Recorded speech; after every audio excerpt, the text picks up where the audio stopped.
السلام علیکم ورحمۃ اللہ وبرکاتہ۔ نحمدہ ونصلی علی رسولہ الکریم، اما بعد فاعوذ باللہ من الشیطان الرجیم، بسم اللہ الرحمن الرحیم۔ ولا تقولوا لمن يقتل في سبیل اللہ اموات بل احیاء ولکن لا تشعرون۔ وَلَنَبْلُوَنَّكُمْ بِشَيْءٍ مِّنَ الْخَوْفِ وَالْجُوعِ وَنَقْصٍ مِّنَ الْأَمْوَالِ وَالْأَنفُسِ وَالثَّمَرَاتِ۔ صدق اللہ العظیم وبلغنا رسولہ النبی الکریم ونحن علی ذلک لمن الشاہدین والشاکرین والحمد للہ رب العالمین۔ آج میری گفتگو سید الشہداء امام علی مقام حضرت امام حسین رضی اللہ تعالیٰ عنہ کی شان پر ہے کہ آپ کی پیدائش مدینہ منورہ میں ہوئی۔ آقا دو جہاں صلی اللہ علیہ وسلم نے آپ کے کان مبارک میں اذان دی اور آپ کے منہ میں لعاب ڈالا، اور حدیث پاک میں آتا ہے کہ آپ کا نام حسین رکھا تو لہٰذا آپ کا نام حسین ہوا۔ آپ کی کنیت ابو عبداللہ اور لقب سبط رسول یعنی نواس رسول صلی اللہ علیہ وسلم ہے۔ حدیث پاک میں ہے کہ نبی اکرم صلی اللہ علیہ وسلم نے فرمایا کہ حضرت ہارون علیہ السلام نے اپنے بیٹوں کا نام شبیر و شبر رکھا، تو لہٰذا میں نے اپنے دونوں نواسے کا نام حسن و حسین رکھا، اسی لیے کہ یہ حسن و حسین عربی زبان میں ہے اور شبیر و شبر یہ سریانی زبان میں ہے۔ تو آپ کی فضیلت میں آقا دو جہاں صلی اللہ علیہ وسلم نے ارشاد فرمایا، حسین منی و انا من الحسین، کہ حسین مجھ سے ہے اور میں حسین سے ہوں، یعنی حضور کو حسین علیہ السلام سے، حسین حضرت امام حسین رضی اللہ تعالیٰ عنہ سے اتنی انتہائی قربت کہ گویا کہ دونوں ایک ہیں۔ تو یوں کہا جا سکتا ہے کہ امام حسین کا ذکر حضور کا ذکر ہے، امام حسین سے محبت اور دوستی حضور سے محبت اور دوستی ہے، امام حسین سے عداوت و دشمنی حضور صلی اللہ علیہ وسلم سے عداوت و دشمنی ہے۔ آقا دو جہاں صلی اللہ علیہ وسلم نے ارشاد فرمایا، احب اللہ من احب حسیناً، کہ جس نے حسین سے محبت کی اس نے اللہ سے محبت کی۔ اسی لیے حضرت امام حسین رضی اللہ تعالی عنہ سے محبت کرنا اور حضور سے محبت کرنا اور حضور سے اللہ تعالیٰ سے محبت کرنا ہے۔ حضرت جابر بن عبداللہ رضی اللہ تعالیٰ عنہ سے روایت ہے کہ نبی اکرم صلی اللہ علیہ وسلم نے فرمایا کہ جسے پسند ہو کہ کسی جنتی جوانوں کے سردار کو دیکھے تو وہ امام حسین رضی اللہ تعالیٰ عنہ کو دیکھے۔ تو یقیناً آپ کی ذات عرفہ و اعلیٰ ذات ہے کہ آپ کے تعلق سے اللہ کے حبیب صلی اللہ علیہ وسلم نے ارشاد فرمایا کہ اللہم انی احبہ فاحبہ واحب من یحبہ، کہ اللہ میں ان سے محبت کرتا ہوں اور تو بھی اس سے محبت فرما، اور جو اس سے محبت کرتا اللہ تو بھی اس سے محبت فرما۔ تو یہ شان ہے آپ کی کہ حضرت امام حسین رضی اللہ تعالیٰ عنہ کی یہ شان کہ اللہ کے حبیب صلی اللہ علیہ وسلم ارشاد فرماتے ہیں، امام حسین رضی اللہ تعالیٰ عنہ تشریف لا رہے تھے تو مروی ہے کہ حضرت عبداللہ بن عمر رضی اللہ تعالیٰ عنہ کعبہ شریف کے سامنے تشریف فرما تھے۔ انہوں نے فرمایا کہ امام حسین رضی اللہ تعالیٰ عنہ کو تشریف لاتے ہوئے دیکھتے ہوئے فرمایا کہ ھذا احب اہل الارض الی اہل السماء اليوم، کہ آج یہ آسمان والوں کے نزدیک اور زمین والوں کے نزدیک سب سے زیادہ محبوب ہیں۔ حضرت علامہ جامی رضی اللہ تعالیٰ عنہ تحریر فرماتے ہیں کہ ایک روز سید عالم صلی اللہ علیہ وسلم حضرت امام حسین کو اپنے داہنے اور اپنے صاحبزادے کو بائیں بٹھائے ہوئے تھے، حضرت ابراہیم علیہ السلام کو اپنے بائیں بٹھائے ہوئے تھے، تو حضرت جبرائیل امین تشریف لاتے ہیں اور عرض کیا، یا رسول اللہ صلی اللہ علیہ وسلم، اللہ تبارک و تعالی ان دونوں کو آپ کے پاس جمع نہیں رہنے دے گا، ان میں سے کسی ایک کو واپس بلائے گا۔ اب ان دونوں میں سے جسے آپ چاہیں پسند فرما لیں، قربان جائیں۔ نبی اکرم صلی اللہ علیہ وسلم نے کیا فرمایا؟ حضور نبی اکرم صلی اللہ علیہ وسلم نے فرمایا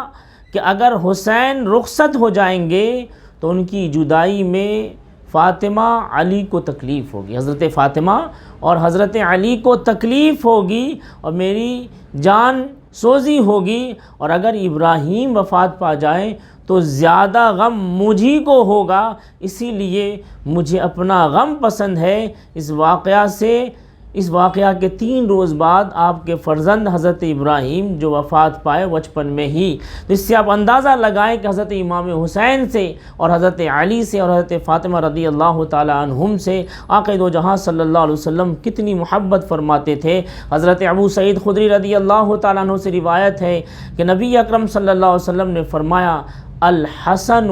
والحسین سید شباب اہل الجنہ، کہ حضرت امام حسن اور حضرت امام حسین رضی اللہ تعالیٰ عنہما جنتی جوانوں کے سردار ہیں، جنتی جوانوں کے سردار ہیں۔ حضرت ابن عمر رضی اللہ تعالیٰ عنہ سے روایت ہے، نبی اکرم صلی اللہ علیہ وسلم نے فرمایا ان الحسن والحسین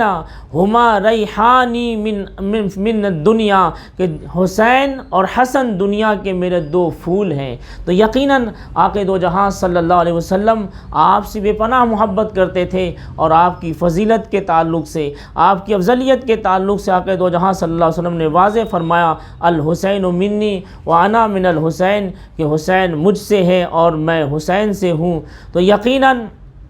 آپ کے تعلق سے ایک واقعہ یہ ہے کہ حضرت علامہ نصفی رحمۃ اللہ علیہ تحریر فرماتے ہیں کہ حسنین کریمین نے بچپن میں دونوں نے اپنی اپنی تختیاں لکھی، اور وہ تختی لکھنے کے بعد اپنی تحریر کو کن کی تحریر اچھی ہے یہ معلوم کرنے کے لیے حضرت علی رضی اللہ تعالیٰ عنہ کے پاس گئے، اپنے والد گرامی کے پاس، کہ فیصلہ کریں کہ میری تحریر اچھی ہے یا میری تحریر اچھی ہے۔ حضرت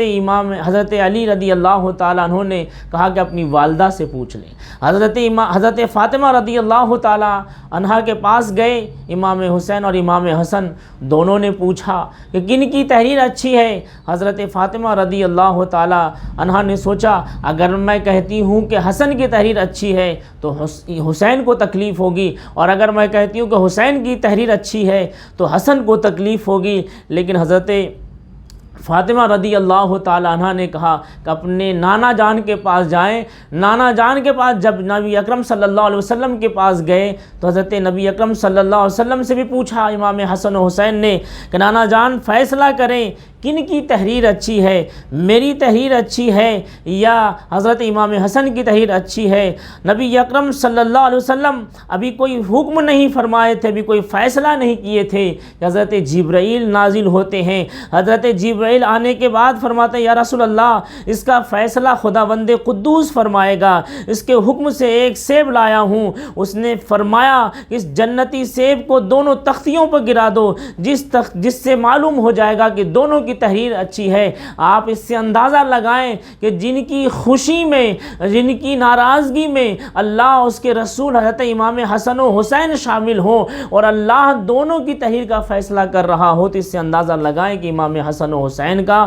مقام و مرتبہ کیا ہوگا۔ تو یقیناً آپ کا مقام و مرتبہ بڑا افضل و اعلیٰ تھا۔ وہ بڑا پیارا واقعہ ہے، میرے پیر و مرشد فرماتے ہیں کہ سبت نبی ہے پشت نبی پر، اور سجدے کی حالت آقا نے تسبیح بڑھا دی کہ بیٹا ہی کچھ ایسا ہے کہ حضرت امام حسین رضی اللہ تعالیٰ عنہ بچپن میں آقا دو جہاں صلی اللہ علیہ وسلم کے پشت مبارک پر عین نماز کی حالت میں سوار ہو جاتے ہیں۔ آقا دو جہاں صلی اللہ تعالیٰ علیہ وسلم حضرت امام حسین کے پشت پہ سوار ہونے کی وجہ سے اپنے سجدے کو طویل کر دیتے ہیں، اپنے سجدے کو لمبا کر دیتے ہیں۔ کیوں لمبا کیا؟ خیال امام حسین کی وجہ سے کہ اگر سجدے سے سر اٹھاتا ہوں یہ میرا پیارا نواسا گرے گا، جس کو مار لگ جائے گی، چوٹ لگ جائے گی، تکلیف ہوگی، تو وہ نبی جو ذرہ برابر بھی تکلیف دینا گوارا نہیں کر رہے تھے۔ اس سے اندازہ لگائیں کہ امام حسین رضی اللہ تعالیٰ عنہ کا کیا مقام و مرتبہ ہے۔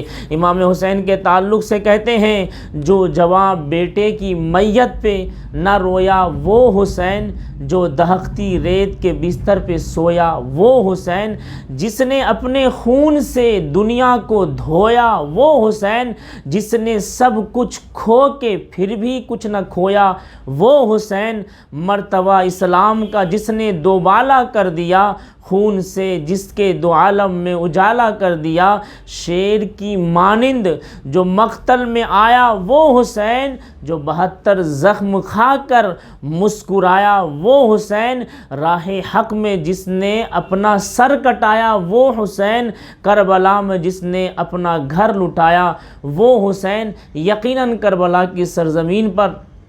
اہل بیت کے افراد کو اور وہ 72 نفوس قدسیہ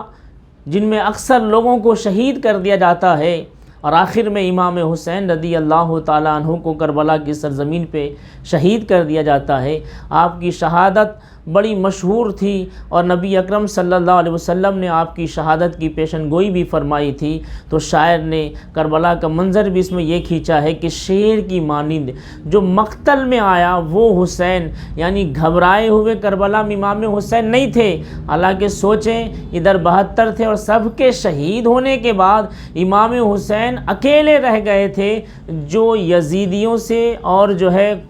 یزیدیوں سے مقابلہ کر رہے ہیں، لیکن پھر بھی امام حسین گھبرائے ہوئے نہیں تھے۔ وہی شعر میں شاعر کہتا ہے کہ شیر کی مانند مقتل میں آیا وہ حسین، جو کئی زخمیں تھے، یعنی جو 72 زخم کھا کر مسکرایا وہ حسین، راہ حق میں جس نے اپنا سر کٹایا وہ حسین، کربلا میں جس نے اپنا گھر لٹایا وہ حسین، اور زنجیر خنجر جس کا زیر خنجر جس کا سجدہ عظمت اسلام ہے، جس کا تیور رسول پاک کا پیغام ہے۔ آج ہماری حالت یہ ہے کہ ہم حسین اعظم رضی اللہ تعالیٰ عنہ امام حسین سے محبت کو تو دعویٰ تو کرتے ہیں، حسینی رنگ میں رنگنے کی کوشش تو کرتے ہیں، لیکن ہماری کئی نمازیں چھوٹ جاتی ہیں، ہمیں افسوس نہیں ہوتا۔ ہم کئی نمازیں ضائع کر دیتے ہیں، ہمیں افسوس نہیں ہوتا۔ اگر سچے پکے غلام امام حسین ہیں تو ذرا دیکھیں کہ امام حسین نے اس وقت بھی نماز ادا فرمائی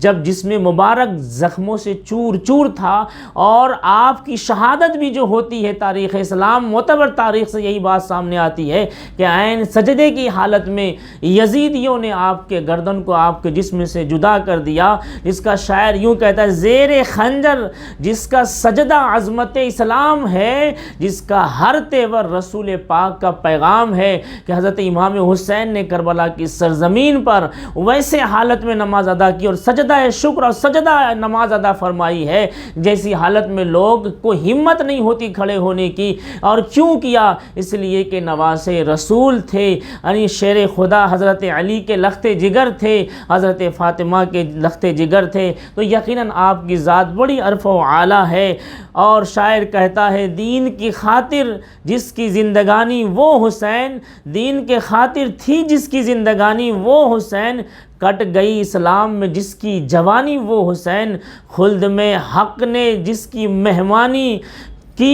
مہمانی وہ حسین، مل گئی جس کو حیات جاویدانی وہ حسین۔ یقیناً امام حسین کی شہادت اور شہید ہونے کے بعد بھی آج امام حسین ہیں، تھے اور رہیں گے۔ یزید تھا، مٹ گیا، ختم ہو گیا، یہی کربلا کا فلسفہ ہے کہ حق امام حسین کے ساتھ تھا، عظمت امام حسین کے ساتھ تھی، بزرگی امام حسین کے ساتھ تھی۔ وآخر دعوانا الحمدللہ رب العالمین۔